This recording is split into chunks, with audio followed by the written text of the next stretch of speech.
মাননীয় স্পিকার, কিছুক্ষণ আগে আমাদের সর্বশ্রদ্ধেয় মাননীয় সংসদ আন্দালিব রহমান পার্থ যখন বক্তব্য দিচ্ছিলেন, উনি যখন বললেন যে সংবিধান যারা ছুঁড়ে ফেলতে চায় তাদেরকে স্বাধীনতা বিরোধীর সাথে উনি অ্যালাইন করলেন, ট্যাগ করলেন মাননীয় স্পিকার।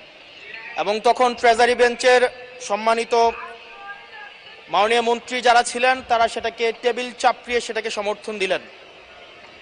মাননীয় স্পিকার, গণতন্ত্রের জন্য যিনি আপোষহীন লড়াই করে গিয়েছেন বেগম জিয়া, উনি বলেছিলেন যেদিন জনতার সরকার প্রতিষ্ঠিত হবে, যেদিন এই পার্লামেন্ট জনতার সরকারের কাছে যাবে, এদিন এই সংবিধানকে ছুঁড়ে ফেলা হবে।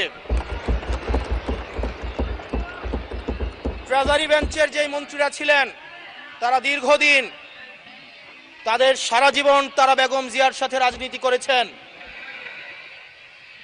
এই সংবিধান ছুঁড়ে ফেলার সাথে স্বাধীনতা যুদ্ধাপরাধীর অ্যালাইন করার যেটার হাততালি তারা দিয়েছেন, সেটির মধ্য দিয়ে বেগম জিয়াকে তারা মূলত অপমান করেছেন কিনা তারা সেটা ভেবে দেখবেন।